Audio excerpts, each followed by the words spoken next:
कभी कभी जिंदगी में कुछ घटनाएं इतनी अजीब होती हैं कि दिमाग उन्हें तर्क से नहीं समझ पाता। आज की कहानी है रिया की, दिल्ली की एक वकील जो हकीकत और सबूतों पर यकीन करती थी। पर एक दिन उसे एक ऐसा सबूत मिला जो किसी अदालत में नहीं, सिर्फ दिल में दर्ज हुआ।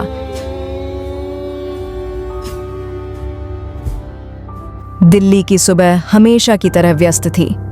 रिया अपने ऑफिस जाने की जल्दी में थी। टेबल पर फाइलों का ढेर, मोबाइल पर क्लाइंट्स के कॉल और बीच बीच में मम्मी की आवाज, रिया खाना खा ले, ठंडा हो जाएगा। वो मुस्कुराती, माँ कोट ले जाऊंगी, रास्ते में खा लूंगी। पापा जो एक मशहूर बिजनेसमैन थे, हिमाचल जाने की तैयारी कर रहे थे। उनके गांव में एक शादी थी और माँ पापा दोनों उसी में शामिल होने जा रहे थे। रिया ने कहा, आप लोग जाइए, मैं कल सुबह निकलूंगी। एक केस की सुनवाई है आज।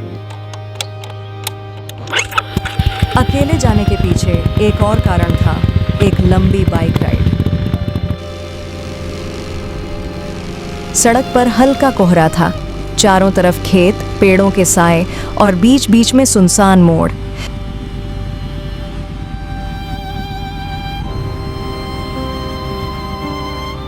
पापा का फोन आया, बेटा गाड़ी धीरे चलाना, सड़कें बहुत खराब हैं।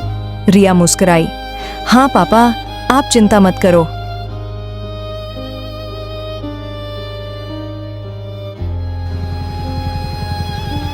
करीब 6 घंटे बाद जब वो अपने गांव के नजदीक पहुंची तो उसे लगा जैसे हवा थोड़ी भारी हो गई है। पहाड़ों की ठंडक में एक अजीब सी चुप्पी थी। सड़क के दूसरी ओर उसे एक आदमी चलता हुआ नजर आया। पहले उसने ध्यान नहीं दिया, पर जैसे जैसे वो करीब आया, रिया के चेहरे पर हैरानी छा गई। वो अभिमन्यु था, उसका स्कूल टाइम दोस्त, वो लड़का जो हर बार डिबेट में जीतता था, जो हमेशा कहता था, रिया हम दुनिया बदलेंगे। वो रुकी, बाइक से उतरी और आवाज दी, हे अभी।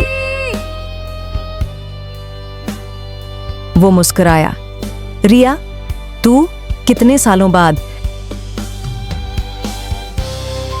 दोनों सड़क किनारे खड़े होकर बातें करने लगे। ठंडी हवा, दूर से आती घंटियों की आवाज। वो बोले जा रहे थे, बचपन, स्कूल, पुराने दोस्त और जिंदगी कहां से कहां पहुंच गई। अभिमन्यु ने बताया, मैं अब बच्चों को पढ़ाता हूं अपने गांव में। एक एनजीओ चलाता हूँ। जिन बच्चों को स्कूल जाने का मौका नहीं मिलता, उन्हें सिखाता हूँ कि जिंदगी सिर्फ एक सपना नहीं होती। रिया की आंखें चमक उठीं। तू तो हमेशा से कुछ बड़ा करने का सपना देखता था। वो मुस्कुराया, सपना नहीं रिया, अब जिम्मेदारी है। फिर उसकी आवाज थोड़ी धीमी हो गई, रिया तू अपने पापा से बोलना, इस सड़क पर कुछ करना जरूरी है। यहाँ हर महीने कोई ना कोई हादसा होता है। ब्रेकर्स नहीं हैं, गड्ढे हैं और लोग तेज गाड़ी चलाते हैं। पिछले महीने एक आदमी की जान चली गई थी। रिया ने सिर हिलाया, मैं पक्का बोलूंगी पापा से। फिर उसने हंसते हुए कहा, और कल तेरे घर आऊंगी, आंटी से भी मिलूंगी। अभिमन्यु मुस्कुराया, जरूर आना, बहुत दिन हो गए हैं। रिया ने गाड़ी स्टार्ट की और पीछे आईने में देखा, वो अब भी वहीं खड़ा था, मुस्कुरा रहा था। अगले दिन रिया तैयार होकर निकली।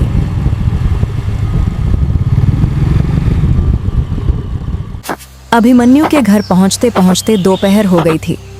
रिया ने अभिमन्यु के घर की घंटी बजाई। दरवाजा खुला, आंटी सामने थीं। अरे रिया, तू अंदर आ बेटा। रिया मुस्कुराई, आंटी मैं कल अभी से मिली थी रास्ते में। आंटी एक पल को चुप हो गईं, चेहरे की मुस्कुराहट गायब। रिया ने ध्यान दिया, उनकी आंखों में नमी थी, आवाज कांप रही थी। बेटा तू क्या कह रही है?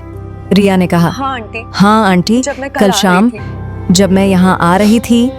आंटी की आंखों से आंसू बहने लगे। उन्होंने दीवार की तरफ इशारा किया। रिया ने नजर घुमाई। दीवार पर अभिमन्यु की बड़ी सी फोटो थी। उसके चारों ओर फूलों की माला। रिया के होठों से आवाज नहीं निकली, उसके पैरों के नीचे की जमीन जैसे खिसक गई हो। आंटी बोली, बेटा अभी तो चला गया। एक सड़क हादसे में उसकी मौत हो गई 1 महीने पहले, उसी सड़क पर जहां तू कह रही है उससे मिली थी। रिया ने महसूस किया, उसके हाथ कांप रहे हैं, दिल तेज धड़क रहा है। दिमाग में वही दृश्य घूम रहा है, सड़क, शाम, वो मुस्कुराता चेहरा। तो मैं किससे मिली थी? रिया घर लौटी। वो सोचती रही, क्या मैंने सपना देखा था? क्या वो सिर्फ मेरी सोच थी? पर नहीं, उसने बातें की थी, उसने उसका नाम लिया था, उसने वादा लिया था। वो धीरे धीरे रो पड़ी। उसकी आंखों में अब डर नहीं था, बल्कि गहरा दुख था। उस रात वो सो नहीं सकी। हर बार आंख बंद करती तो वही चेहरा सामने आ जाता।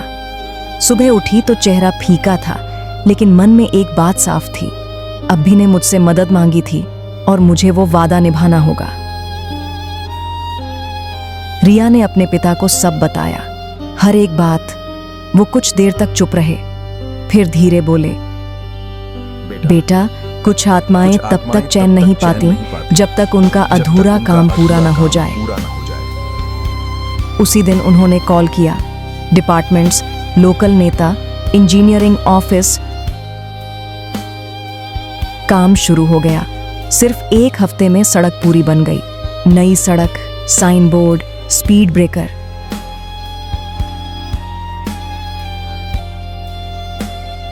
रिया उस सड़क पर गई। शाम का समय था, हवा ठंडी थी। वो वहीं रुकी जहां उसने अभी को देखा था। आसमान की तरफ देखा। अब कोई नहीं मरेगा अभी, तेरी बात पूरी हुई। वो मुस्कुराई और उस पल हवा में जैसे किसी की हल्की सी आवाज गूंजी। कभी कभी जिंदगी हमें ऐसी मुलाकातें देती है जो समझ से परे होती हैं। रिया ने एक दोस्त का वादा पूरा किया और शायद उसी में एक आत्मा को शांति मिली। एवरीवन, लास्ट तक इस वीडियो को देखने के लिए थैंक्स। सब्सक्राइब, लाइक और शेयर करके हमें सपोर्ट कीजिए ताकि आगे हम आपके लिए और इंटरेस्टिंग वीडियोस लाते रहें।